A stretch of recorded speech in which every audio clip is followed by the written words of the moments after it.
Colleagues, the recession Governor Brown worried about and feared would come is here. And it came on like a heart attack just in a matter of a few months. Regretfully, recessions have a history of staying for a few years, and this is my major concern about the budget for this year and moving forward as we discuss SB 808 and SB 74.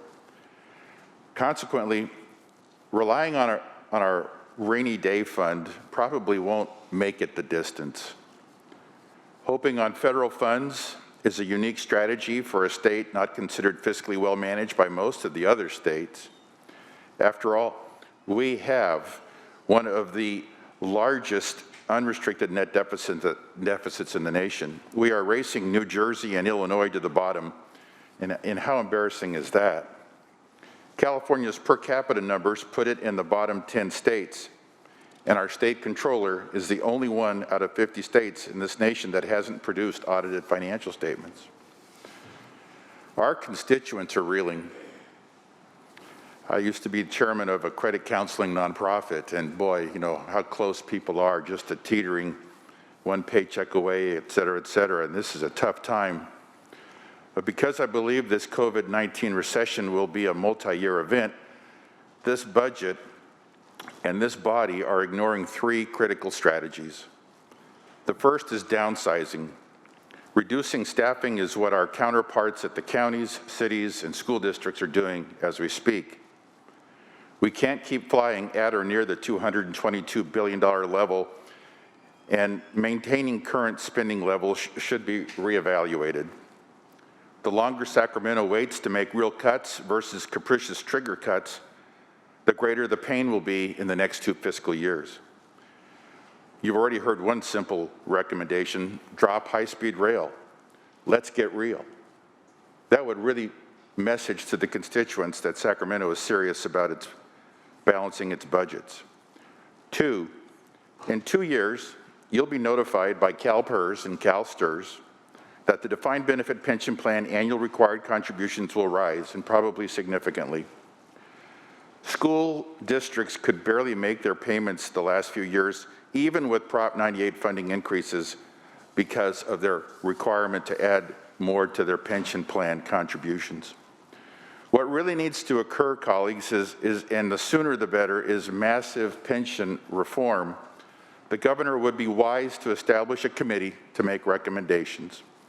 The state of Wisconsin implemented a shared risk plan in 1982, and it has historically been fully funded for many years now, and it is a concept that we should look at. But stubbornly hanging on to the current plans means no pay raises or cost of living increases to the state employees for several years. They can't have both a defined benefit pension plan and pay raises. The math just will not work. It's up to them, it's up to us. Would younger employees prefer to be able to make mortgage payments and pay for childcare, or do they want to have more withheld from their paycheck so they can fund a pension plan, which eventually may not be sustainable? 3, another systemic budget buster that can and should be tamed is retiree medical. An unfunded liability of some $90 billion is a hungry animal to feed, and Orange County addressed their unfunded actuarial accrued liability in 2006. We were able to work with the bargaining units, and we reduced our unfunded liability by 71%. If we could do that for the state of California through this body, we could remove $60 billion from our balance sheet. We could remove a significant amount of annual required contributions, and you may find the resources that you're looking for from DC. Colleagues, we're all term limited, but we still need to take a long-term perspective, and a crisis provides opportunities. It's just a matter of leadership. The days of tax increases are over.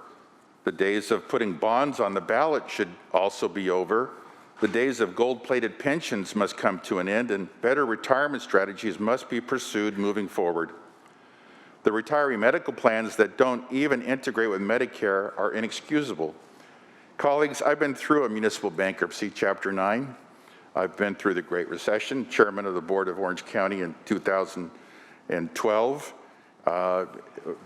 Difficult times, but the sooner you move, the better it goes. And this self-induced economic panic, or what we're enduring now, has to be addressed for the long term. Giving it a couple of aspirins and hoping Sacramento and its subsidiaries will be fine in the morning will not cut it. Consequently, I will be opposed to this budget. Thank you, Madam President.